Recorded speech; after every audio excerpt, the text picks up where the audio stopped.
Your family's Tagalog English dictionary. That could be a reference resource.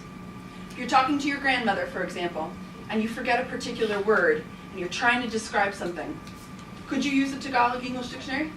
Absolutely, a reference resource. What if you want to find an article about something that is written in a systematic way? We have several encyclopedias and dictionaries back in the back. We've got biographical dictionaries.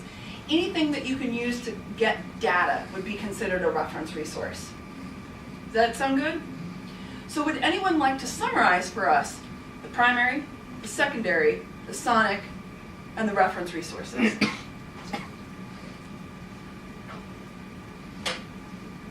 Jennifer, you want to take a stab? So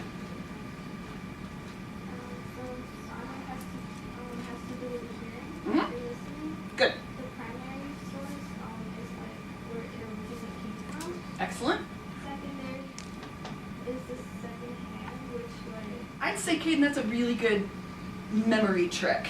Good. Keep going. so for example, secondary could be like someone can transfer it to another person.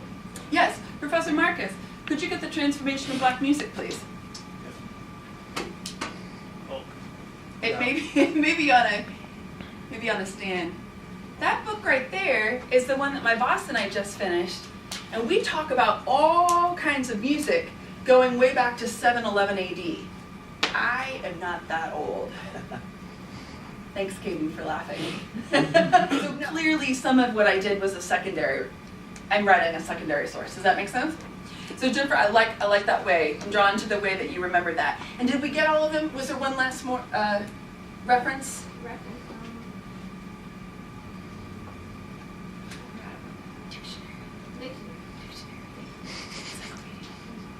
Yeah.